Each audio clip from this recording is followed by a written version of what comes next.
9 जगह विरोध करने में हमारा कल्याण नहीं है। वो 9 जगह कौन है प्यारे? मनो कि मारीच ने आपको सूत्र दिया है, 9 जगह यदि आप शांत ही रहे तो आपका कल्याण होगा। यदि 9 जगह आपने विरोध कर दिया तो पराजित तुम्हें ही होना पड़ेगा। वो 9 जगह कौन है प्यारे? बोले शस्त्री मरमी, अरे प्रभु सट धनी, और वेद बंदे कभी भान से गुनी। शस्त्री पहला आया। आपके सामने मान लो कोई शस्त्र लिए खड़ा हो और आपके पास शस्त्र ना हो, ईमानदारी से बताओ हारना तुम्हें पड़ेगा कि नहीं पड़ेगा? नियम है, सिद्धांत है। आपके सामने कोई शस्त्र लिए है तो आपको प्यारे हारना पड़ेगा। उससे कभी विरोध मत करना। उस समय आप शांत हो जाएं तो आपका कल्याण होगा। पहला शस्त्री मरमी, आपका मरम जानने वाला, आपने कहीं उससे झगड़ा कर लिया तो आपके मरम को जो जानता है प्यारे पूरे क्षेत्र में फैला देगा। प्यारे आपको अपयश मिल जाएगा, ध्यान देना। इसलिए शस्त्री मरमी, अरे प्रभु, प्रभु तो प्रभु को कहते हैं प्यारे। भगवान से कभी विरोध करोगे तो क्या कल्याण होगा? याद रखना। बोले शस्त्री मरमी प्रभु सठ। चौथा आया है प्यारे सठ। यदि आप सठ से कभी भिड़ गए तो हर हाल में तुम्हें ही हारना पड़ेगा। लोग यही कहेंगे वो तो मूर्ख था, तुम तो समझदार थे, अरे तुम्हें नहीं लड़ना था। याद रखना प्यारे। बोले शस्त्री मरमी प्रभु सठ धनी। धनी, यदि आप धनवान से बढ़ गए प्यारे तो याद रखना तुम्हारी 10 एकड़ बिक जाएगी लेकिन उसका कुछ नहीं बिगड़ेगा। इसलिए धनवान से कभी विरोध मत लेना। बोले शस्त्री मरमी प्रभु सठ धनी, और वेद, यदि कहीं वेद से आपने झगड़ा कर लिया और वेद ऐसी दवा देगा प्यारे पूरे जीवन भर खांसते रहोगे लेकिन खांसी कभी ठीक नहीं होगी। इसलिए वेद से कभी झगड़ा मत करना। बोले शस्त्री मनोमी प्रभु सठ धनी, और वेद बंदे कभी। एक होते हैं बंदी जन जो बिरदावली को गाते हैं प्यारे, और कवि।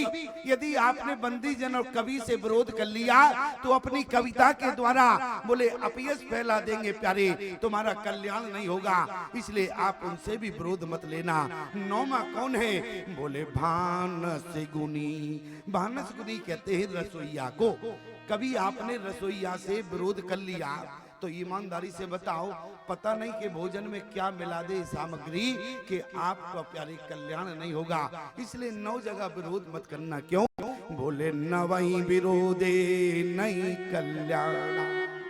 इसलिए प्यारे उस समय मारीच ने क्या किया? बोले तब ताकिस रघुनायक शरणा। अरे भगवान की शरण मारीच ने तकी। मैं इसलिए सुना रहा हूं प्यारे, जानकी ने क्यों मारीच को देखा? मारीच प्यारे, मारीच क्या है? मारीच ने जिस समय निर्णय लिया बोले तब ताकिस रघुनायक शरणा। आज मारीच ने निर्णय किया कि क्यों ना हम जगत पिता के हाथों से ही मर जाए। अरे इससे तो अच्छा है यदि इसके हाथों से मरे, इससे अच्छा है कि भगवान के हाथों हमारी मृत्यु हो। और उसी समय प्यारे एक व्यक्ति ने हमसे पूछा, बोले स्वामी जी ये बताओ जगत पिता कौन है? हमने कहा जगत पिता हमारे राम जी हैं। बोले और यहाँ संसार में घर घर पिता हैं। तो हमने कहा जगत पिता और संसारी पिता में पूछना क्या चाहते हो?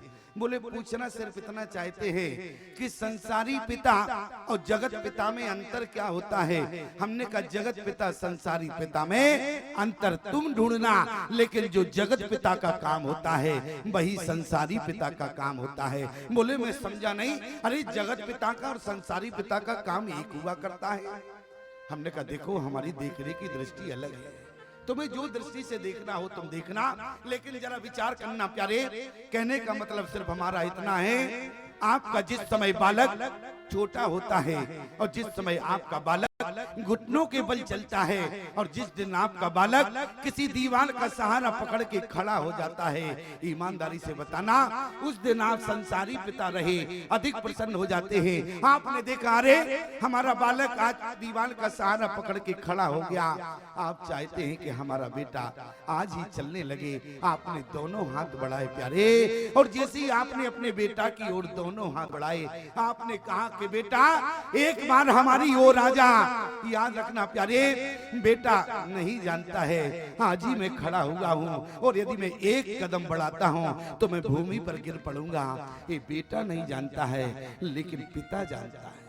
आज पिता ने दोनों हाथ बढ़ाए, पिता ने कहा कि बेटा एक बार हमारी ओर आ जा। बेटे ने एक कदम बढ़ाया, दीवार का सहारा छूटा। आपने कहा कि बेटा एक कदम और बढ़ाओ, और जैसे प्यारे आपके कहने के अनुसार, ध्यान देना, आपके कहने के अनुसार आपके बेटे ने दूसरा कदम बढ़ाया और आपका बेटा गिरा प्यारे। लेकिन कल्पना करना कहाँ गिरा होगा, जमीन पर नहीं गिरा। बोले संसारी पिता ने दौड़ के उस बेटे को अपनी गोद में ले लिया प्यारे। याद रखना यही परमात्मा तुम्हारी ओर दोनों हाथ बढ़ाए हैं। याद रखना परमात्मा तुमसे निवेदन कर रहा है, अरे प्यारे आज तुमने हमारी ओर एक कदम बढ़ाया, तुमने भक्ति का एक कदम बढ़ाया। याद रखना प्यारे, और जिस दिन तुम भक्ति का दूसरा कदम बढ़ा दोगे, मैं तुम्हें गारंटी देता हूँ तुम्हें संसार में जमीन पर नहीं गिरोगे बल्कि परमात्मा की गोद में गिरोगे प्यारे। दूसरा कदम भी भक्ति के साथ बढ़ाया।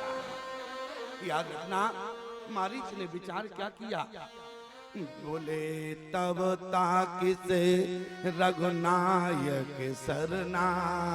बोले क्यों ना भगवान के हाथों से मरे। और जब मारीच चला प्यारे, बड़ा सुंदर गोस्वामी जी ने लिखा, समझने का प्रयास करना क्या, मन अति हरस जनाब नते, मन अति हरस जनाब नते,